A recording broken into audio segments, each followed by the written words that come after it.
flying freehold. Now, I just want to share with you a story called Luton Town Football Club, who have just been promoted. Well, they were promoted last season to the Premier League, and they're playing with the big boys now. So they were promoted. Now, one of the problems they've got at Luton Town is that once they were promoted, they have to adhere to the requirements for Premier League team stands and grounds. Obvious, really, because there's a lot more TV and a lot more people turning up, etc. And they've got to spend about £10 million on their stand because they've got a problem. So what I'm going to do is I'm going to share with you what that problem looks like. So let's just head over here then and share with you a photograph of, well, this is a screenshot of a newspaper article. Luton Town Stadium has the most unique away end you've ever seen. You have to go through someone's back garden. It's a classic case of flying freehold. And I just want to sort of share this with you and see what you think. So if we go over to the next page, and you'll notice here that we've got some good old pictures here on the left-hand side, and there's the oak stand. So let's zoom in a bit so you can see. Now, here's the front entrance of Luton Town. For those on the podcast, I'll describe it to you. It's just a typical front entrance to a football club. But this football club is right bang in the middle of a town, a city, Luton. I think it's a city. Therefore, they're a little bit squeezed on space. At the other end of the ground, as people are approaching the ground, can you see this is a normal road? This is just a typical street, with terrace houses. You can see there the oak stand goes under people's houses. I don't know if you can see the detail there. If you're not watching, you'll see that the entrance to the oak stand goes under the ground floor of somebody else's terrace house. Classic flying freehold. And it goes under the house, and there's a picture of people going under the tunnel and up to the stand, and above them is somebody's house. It's a classic flying freehold. And there's a picture of a little kid there. He looks quite happy, doesn't he? On the stand entrance, or the gate, or the stairway to the stand. And you can see you're overlooking people's gardens. It's fascinating pictures if you're ever interested in taking a look at these things.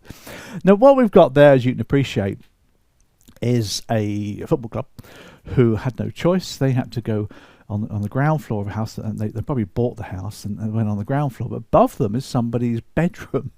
It's flying freehold.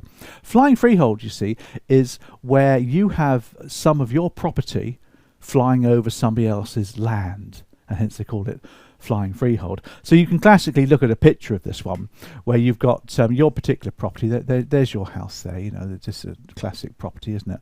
And the next door's house is there as well. And let's just make it sort of a set two detached properties, as you can see there. But you've got and that's their garden there. But your property, for some reason, overlaps their property. Can you see what's happened here? So you've got their land is there, and your property is overhanging. Typically in houses, but it can be in flats and apartments and things. But overhangs somebody else's property. Typically, you find this actually with tunnel-based properties. We used to have these where I was brought up in a council house. And what you have effectively are these tunnels which are used by the coalman to go around the back of the house. Now, the problem with these tunnels is often used to have the land equalised between the two, but somebody's house overhung somebody else's land. Can you see what's happened there? So that's the reason, that's what happens. It goes hand in hand normally with shared access arrangements, because usually there's some kind of tunnel and somebody's land is overhanging it, a bit like the Luton Town example there. People have access to the tunnel, access to the drive that goes under the house. It's all in the deeds, typically. If you haven't got the deeds, it'll be at the land registry. It'll give you who has shared access and some of the rights and obligations as well. Now, the problem you've got is mortgages. When you're mortgaging a flying freehold property, there will be complexities. The underwriters of the lender may not be happy with it, and often they have to look at the individual situation. A lot of it is about rights and your obligations to the flying freehold, the rights the other person has to go under your property. You have the obligations to make sure the property that's overhanging is well maintained, so it doesn't kill people if they walk past. That's got to be done as well. But it's more than just that as well. I had a friend of mine, she was a barber back in Tewkesbury days, and she lived in a property, a great big shared drive that went to the back where the car parking was, and her bedroom was above this shared drive. and her next door neighbour would do his motorbike up on a Sunday morning under this shared drive area because it was protected from the rain. Anyway, he was revving up his engine, and she got woken by this motorbike. So that's not particularly very pleasant, isn't it? That's not abiding by your responsibilities. And most lenders will be happy to lend on a flying freehold as long as the total amount of your property that's overhanging is no more than 10% of the floor space of the property. That tends to be a ruling I've heard of many lenders operate. So it's not really a major deal if it's a small amount of property that's overhanging. I had another friend of mine who bought a property in Bradford. Doesn't matter what town it was just Bradford. And when he bought the property, the surveyor was talking about there being a basement underneath the property. And my friend said, well, there's no basement in my deeds. Well, because he hadn't bought the property yet. There's no basement in the property details. But the surveyor said there's definitely a basement. Anyway, they investigated it. And the next door neighbour's basement progressed underneath my friend's new house. So that's like the opposite of flying freehold, really, isn't it?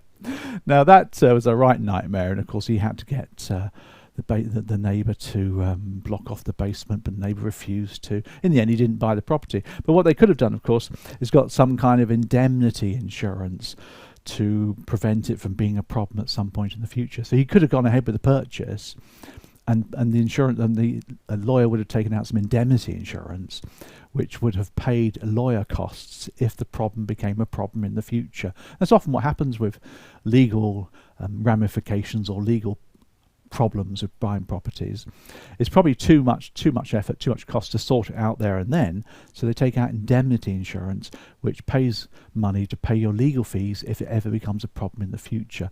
And lenders are usually quite happy with that as well if it's a small issue. So that's flying freehold. Now, I do know that the people that live in those terrace houses right next to Luton Town South Stand, who are being overhung by the staircases and everything, I do believe they get free season tickets. So, they're onto a good one there, aren't they? What they say, come on, you hatters. Apparently that's what they're called, Luton Town. So I hope they do well and they don't go straight down to the bottom division in the first year, which many clubs do. So that's flying freehold.